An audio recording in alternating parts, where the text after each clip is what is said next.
ڈل گیا ہے۔ بسم اللہ الرحمن الرحیم، ایّاک نعبد و ایّاک نستعین۔ آج آپ پاکستانی ہائی کمیشن کے باہر آئے ہیں خان صاحب کے لیے، ان کے ساتھ کھڑے ہیں، کیونکہ خان صاحب کی جو کامیابی ہے پوری قوم کو مبارکباد دیتے ہیں، پوری اوورسیز کمیونٹی کو مبارکباد دیتے ہیں۔ خان صاحب کی جیت پوری قوم کی جیت ہے، خان صاحب کی جیت پوری اوورسیز کمیونٹی کی جیت ہے، خان صاحب کی جیت آنے والے نسل کے بچوں کی جیت ہے، خان صاحب کی جیت فلسطین کی جیت ہے، خان صاحب کی جیت کشمیر کی جیت ہے۔ ابھی جو مریم نواز شریف نے جو 45 سیٹیں چرائی ہیں،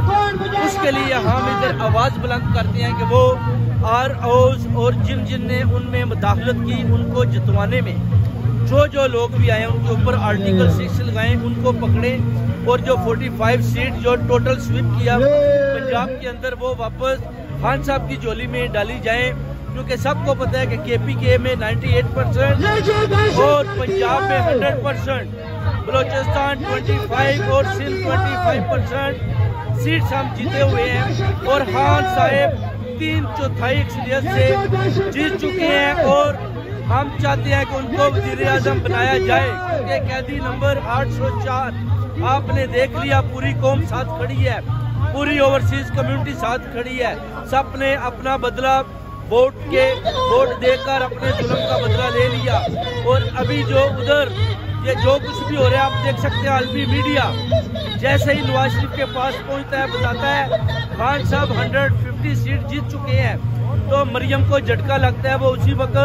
کالیں لگاتی ہے ادھر ادھر کہ ہماری ہیلپ کرے، میں اور میرے ابو ہار رہے ہیں۔ اس کے بعد آپ کو پتا ہے کہ کون ادھر آتا ہے اور کون سی وہ طاقتیں ہیں جنہوں نے آ کر ساری رات پولنگ اسٹیشن پر قبضہ کیا اور مریم نواز اور نواز شریف کو جتوایا،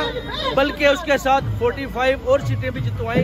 مگر سعد رفیق نے بولا میں ہار چکا ہوں، میں جیتنا نہیں چاہتا، اور وہ ادھر سے نکل گئے۔ اس کے علاوہ اٹک سے بھی اس نے اعلان کیا کہ میں ہار چکا ہوں، مجھے اپنی جیت نہیں چاہیے۔ کچھ بڑے اچھے سیاستدان ہیں جنہوں نے اپنی ہار قبول کی، مگر موسٹلی یہ لوگ چوری اور ڈاکہ انہوں نے ڈالا ہے، دھاندلی کی ہے، سندھ کے ڈاکو نے بھی ڈاکہ ڈالا ہے۔ ہم چاہتے ہیں کہ خان صاحب جیتے ہوئے خان صاحب کو جتنی جلدی ہو سکتا ہے جیل سے باہر نکالا جائے اور واپس ان کو پرائم منسٹر کی چیئر پر بٹھایا جائے، تاکہ وہ عدلیہ کا نظام ٹھیک کریں،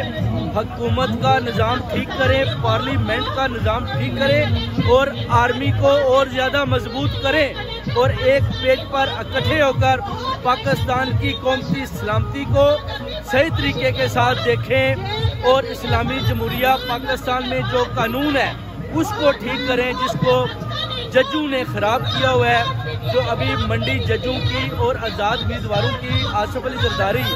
اسلام آباد میں بیٹھ کر لگانے میں ناکام ہو رہا ہے۔ مریم نواز سی ایم آنا چاہتی ہے، نواز شریف پرائم منسٹر آنا چاہتا ہے، کسی صورت نہ اوورسیز کمیونٹی ایکسیپٹ کرتی ہے، نہ پاکستانی قوم ایکسیپٹ کرتی ہے، پرزور کنڈیمڈ کرتے ہیں کہ خان صاحب کو پاکستانی ہائی کمیشن لندن کے باہر ہم کھڑے ہیں، جتنی جلدی ہو سکتا ہے رہا کریں، تاکہ یہ جیت حق اور سچ کی ہوئی ہے،